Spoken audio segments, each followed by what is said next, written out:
प्रभु जीशुख्रीष्टଙ୍କ पवित्र नाम रे समस्त को नमस्कार। आज रही बहुमूल्य समय पाए मु ईश्वर को धन्यवाद दिए।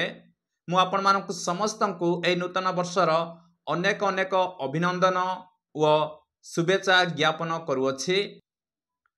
एही नूतन वर्ष आपण मानक पाई आशीर्वादर कारण हेउ एहा मु ईश्वर निकट रे प्रार्थना करे। प्रिय बंधुगण, एही नूतन वर्ष रे आत्मिकतारे वृद्धि पाइबाकु हेले आम मानकु तीन गुटी विषय करने पड़िबो। नंबर 1 दैनिक ईश्वर वाक्य को पठन करवा।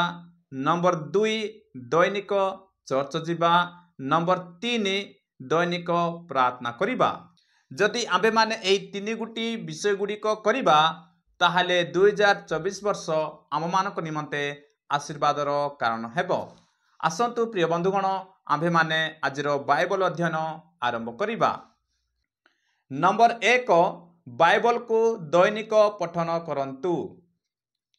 एब्री अध्याय 4:12 पदरे एहिपरि लिखाइछि, कारण ईश्वरंक वाक्य जीवंत ओ कार्यसाधक पुनि दीदार खड़गटारू तीक्ष्णतर प्राण ओ आत्मा ग्रंथि ओ मज्जार विच्छेद पर्यंत परिभेदक एवं हृदयर चिंता ओ भावर सूक्ष्म विचारक अटे।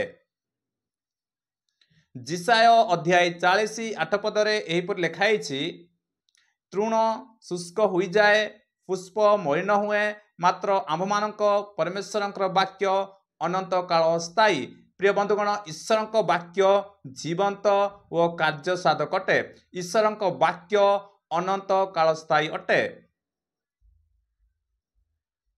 मार्क अध्याय 13:31 पदरे जीसु एपरि कहिले, आकाश व पृथ्वी लूप पाइब, मात्र मोहर वाक्य समूह लूप पाइब नाही। ईश्वरंकर वाक्य केबे लूप हेब नाही। प्रथम थिमोथी अध्याय 4:13 पदरे पाउल एपरि लिखिछंती, मु न जीवा पर्यंत शास्त्र पाठ उपदेश ओ शिक्षादान रे मनोयोग कर। प्रकाशित वाक्य अध्याय 1:3 पदरे एहिपरि लिखा जाइछि, जे पाठ करे ओ जे माने एही भविष्यवाणी श्रवण करती पुनि सेथिरे लिखित विषय सबु पालन करती से माने धन्य, कारण समय सन्निकट। प्रिय बंधुगण, जे ईश्वरंक वाक्य को पाठ करे से धन्य। ईश्वरंक वाक्य जीवनदायक अटे। ईश्वरंक वाक्य जीवंत अटे। ईश्वरंक वाक्य कार्यसाधक अटे। ईश्वरंक वाक्य आम्भमानक पाई खाद्य बा भोजन अटे। ईश्वरंक वाक्य आम्भमानक चरण पाई प्रदीप अटे। ईश्वरंक वाक्य आम्भमानक पथ पाई आलुओ अटे। ईश्वरंक वाक्य आम्भमानकु शिक्षा दिए। ईश्वरंक वाक्य आम्भमानकु बुद्धिमान करिथाए। ईश्वरंक वाक्य आम्भमानकु अनुयोग करिथाए। ईश्वरंक वाक्य आम्भमानकु मार्गदर्शन करिथाए। प्रिय बंधुगण, ईश्वरंक वाक्य अनंत काल स्थायी अटे। ईश्वरंक वाक्य पवित्र अटे। ईश्वरंकर वाक्य आम्भमानकु परित्राण प्रदान करे। प्रिय बंधुगण, जदि आम्भे माने ईश्वरंक वाक्य को दैनिक पठन करिबा ताहले आशीर्वाद प्राप्त हेबा।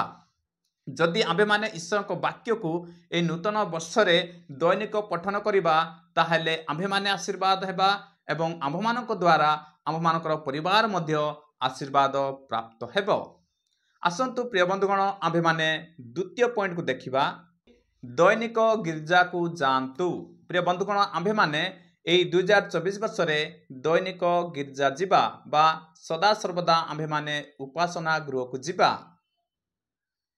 एब्री अध्याय 10:25 पदरे एपर लिखाइछि, आउ केही केही जेपरि आम्भमानक मंडली उपासना परित्याग करिथांती, आम्भे माने सेपरि न करू, बरं परस्पर को उत्साह देउ, विशेषतः जेतेबेले तुम्हे माने प्रभुंक दिन निकटवर्ती हुई आसुछि बोली देखुअछ। प्रिय बंधुगण, प्रभुंक दिन निकटवर्ती, सेतिपाई आम्भमानकु सदा सर्वदा गिरजा जाए कि ईश्वरंक वाक्य को श्रवण करिबा आवश्यक अटे। गीत संहिता 27:4 पदरे एहिपरि लिखाइछि, ମୁଁ ସଦାପ୍ରଭୁଙ୍କ ସୌନ୍ଦର୍ଯ୍ୟ ଦେଖିବା ପାଇଁ ଓ ତାହାଙ୍କ ମନ୍ଦିରରେ ଅନୁସନ୍ଧାନ କରିବା ପାଇଁ ଯେପରି ଯାବଜୀବନ ସଦାପ୍ରଭୁଙ୍କ ଗୃହରେ ବାସ କରିବି, ଏହି ଏକ ବିଷୟ ମୁଁ ସଦାପ୍ରଭୁଙ୍କ ନିକଟରେ ମାଗିଅଛି, ତାହା ହିଁ ମୁଁ ଅନ୍ୱେଷଣ କରିବି। ପ୍ରିୟ ବନ୍ଧୁଗଣ, ଏଠାରେ ଆମ୍ଭେମାନେ ଦେଖୁଅଛୁ ଯେ ଦାଉଦ ସଦାସର୍ବଦା ଈଶ୍ୱରଙ୍କର ଉପସ୍ଥିତିରେ ରହିକି ଈଶ୍ୱରଙ୍କୁ ସ୍ତୁତି ପ୍ରଶଂସା ମହିମା କରିବା ନିମନ୍ତେ ଈଶ୍ୱରଙ୍କ ନିକଟରେ ପ୍ରାର୍ଥନା କରିଛନ୍ତି। ଚର୍ଚ୍ଚ ଯିବା ଦ୍ୱାରା ଆତ୍ମିକତାରେ ବୃଦ୍ଧି ହେବ।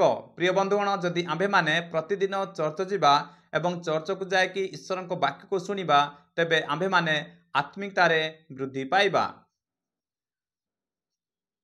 ନମ୍ବର 2, ଚର୍ଚ୍ଚ ଯିବା ଦ୍ୱାରା ଆତ୍ମିକ ଶିକ୍ଷା ପ୍ରାପ୍ତ କରିବେ। ପ୍ରିୟ ବନ୍ଧୁଗଣ, ଯଦି ଆମ୍ଭେମାନେ ସଦାସର୍ବଦା ଚର୍ଚ୍ଚ ଯିବା, ତାହେଲେ ଆତ୍ମିକ ଶିକ୍ଷା ପ୍ରାପ୍ତ କରିବା। ଚର୍ଚ୍ଚ ଯିବା ଦ୍ୱାରା ସହଭାଗିତା ପ୍ରାପ୍ତ କରିବେ। ଚର୍ଚ୍ଚ ଯିବା ଦ୍ୱାରା ଆତ୍ମିକ ଆଶୀର୍ବାଦ ପ୍ରାପ୍ତ କରିବେ। ଚର୍ଚ୍ଚ ଯିବା ଦ୍ୱାରା ବିଶ୍ୱାସ ବୃଦ୍ଧି ହେବ। ଚର୍ଚ୍ଚ ଯିବା ଦ୍ୱାରା ଉତ୍ସାହିତ ପ୍ରାପ୍ତ କରିବେ। ଚର୍ଚ୍ଚ ଯିବା ଦ୍ୱାରା ଆପଣମାନେ ଭ୍ରାନ୍ତ ହେବେ ନାହିଁ। ଚର୍ଚ୍ଚ ଯିବା ଦ୍ୱାରା ଆପଣମାନଙ୍କର ପାଷ୍ଟର ଆପଣମାନଙ୍କୁ ଆତ୍ମିକ ଶିକ୍ଷା ପ୍ରଦାନ କରିବେ, ଯାହାଫଳରେ ଆପଣମାନେ ଭ୍ରାନ୍ତ ହେବେ ନାହିଁ। ଚର୍ଚ୍ଚ ଯିବା ଦ୍ୱାରା ଈଶ୍ୱରଙ୍କର ଉପସ୍ଥିତିକୁ ଆପଣମାନେ ଅନୁଭବ କରିବେ। ଚର୍ଚ୍ଚ ଯିବା ଦ୍ୱାରା ଆପଣମାନେ ଈଶ୍ୱରଙ୍କର ଆରାଧନା କରିବେ। ଚର୍ଚ୍ଚ ଯିବା ଦ୍ୱାରା ଆପଣମାନେ ଈଶ୍ୱରଙ୍କର ପ୍ରଶଂସା କରିବେ। ଚର୍ଚ୍ଚ ଯିବା ଦ୍ୱାରା ଈଶ୍ୱରଙ୍କର ବାକ୍ୟରେ ବୃଦ୍ଧି ପାଇବେ। ପ୍ରିୟ ବନ୍ଧୁଗଣ, ଚର୍ଚ୍ଚ ଯିବା ଦ୍ୱାରା ଆପଣମାନେ ସଦାସର୍ବଦା ଈଶ୍ୱରଙ୍କ ବାକ୍ୟକୁ ଶୁଣିବେ, ଯାହାଫଳରେ ଆପଣମାନେ ଆତ୍ମିକତାରେ ବୃଦ୍ଧି ପାଇବେ ଏବଂ ଈଶ୍ୱରଙ୍କୁ ପ୍ରଶଂସା କରିବେ ଏବଂ ଈଶ୍ୱରଙ୍କ ବାକ୍ୟରେ ବୃଦ୍ଧି ପାଇବେ, ଯାହାଫଳରେ କି ଆପଣମାନଙ୍କର ଏହି ବର୍ଷ ବା ନୂତନ ବର୍ଷ ଆଶୀର୍ବାଦର କାରଣ ହେବ। ନମ୍ବର 3 ହେଉଛି ଦୈନିକ ପ୍ରାର୍ଥନା କରନ୍ତୁ।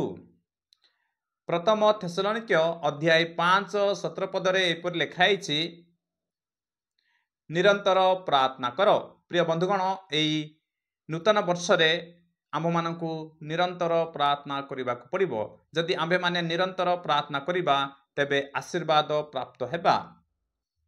ମାର୍କ ଅଧ୍ୟାୟ 11:24 ପଦରେ ଯୀଶୁ କହିଲେ, ଅତଏବ ମୁଁ ତୁମମାନଙ୍କୁ କହୁଅଛି, ତୁମେମାନେ ଯାହା ଯାହା ପ୍ରାର୍ଥନା କର ଓ ମାଗ, ସେହି ସବୁ ପାଇଅଛ ବୋଲି ବିଶ୍ୱାସ କର, ସେଥିରେ ସେହି ସବୁ ପାଇବ। କଲୋସ୍ୟ ଅଧ୍ୟାୟ 4:2 ପଦରେ ଏପରି ଲେଖା ହେଇଛି, ପ୍ରାର୍ଥନାରେ ଏକାଗ୍ର ଭାବେ ନିବିଷ୍ଟ ଥାଅ, ପୁଣି ଧନ୍ୟବାଦ ସହ ସେଥିରେ ଜାଗ୍ରତ ଥାଅ। ଯାକୁବ, ଅତଏବ ପରସ୍ପର ନିକଟରେ ଆପଣା ଆପଣାର ପାପ ସ୍ୱୀକାର କର, ପୁଣି ସୁସ୍ଥ ହେବା ନିମନ୍ତେ ପରସ୍ପର ପାଇଁ ପ୍ରାର୍ଥନା କର। ଧାର୍ମିକ ବ୍ୟକ୍ତିର ପ୍ରାର୍ଥନା ଅନେକ କାର୍ଯ୍ୟ ସାଧନ କରିପାରେ। ପ୍ରିୟ ବନ୍ଧୁଗଣ, ଧାର୍ମିକ ବ୍ୟକ୍ତିର ପ୍ରାର୍ଥନା ଅନେକ କାର୍ଯ୍ୟ ସାଧନ କରିପାରେ। ପ୍ରାର୍ଥନା ଶକ୍ତି ପ୍ରଦାନ କରେ। ପ୍ରାର୍ଥନା କରିବା ଦ୍ୱାରା ଈଶ୍ୱରଙ୍କ ସହିତ କଥାବାର୍ତ୍ତା କରିଥାଉ।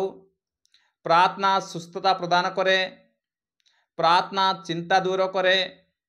ପ୍ରାର୍ଥନା ଅନେକ କାର୍ଯ୍ୟ ସାଧନ କରେ। ପ୍ରାର୍ଥନା ଦ୍ୱାରା ଅଭିଷେକ ପ୍ରାପ୍ତ ହୁଏ। ପ୍ରାର୍ଥନା ବିଜୟ ପ୍ରାପ୍ତ କରେ। ପ୍ରାର୍ଥନା ଦ୍ୱାରା ଆମ୍ଭେମାନେ ଈଶ୍ୱରଙ୍କ ନିକଟବର୍ତ୍ତୀ ହେବା।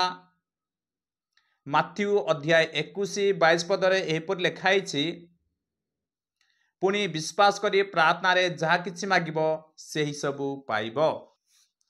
ପ୍ରିୟ ବନ୍ଧୁଗଣ, ଏହି ନୂତନ ବର୍ଷରେ ଯଦି ଆମ୍ଭେମାନେ ଦୈନିକ ଈଶ୍ୱରଙ୍କ ବାକ୍ୟକୁ ପଠନ କରିବା, ଦୈନିକ ଚର୍ଚ୍ଚ ଯିବା, ଦୈନିକ ପ୍ରାର୍ଥନା କରିବା, ତେବେ ଆମ୍ଭେମାନେ ଆଶୀର୍ବାଦ ପ୍ରାପ୍ତ ହେବା। ଈଶ୍ୱର ଆମ୍ଭମାନଙ୍କୁ ବହୁଳ ଭାବରେ ଆଶୀର୍ବାଦ କରିବେ। ପ୍ରିୟ ବନ୍ଧୁଗଣ, ଯଦି ଆପଣମାନେ 2024 ବର୍ଷରେ ଆଶୀର୍ବାଦ ପ୍ରାପ୍ତ ହେବା ପାଇଁ ଚାହୁଁଛନ୍ତି, ତେବେ ଦୈନିକ ଈଶ୍ୱରଙ୍କ ବାକ୍ୟକୁ ପଠନ କରନ୍ତୁ, ଦୈନିକ ଚର୍ଚ୍ଚ ଯାଆନ୍ତୁ, ଦୈନିକ ପ୍ରାର୍ଥନା କରନ୍ତୁ। ଆଜିର ଏହି ବାଇବଲ ଶିକ୍ଷା ଦ୍ୱାରା ଈଶ୍ୱର ଆମ ସମସ୍ତଙ୍କୁ ଆଶୀର୍ବାଦ କରନ୍ତୁ।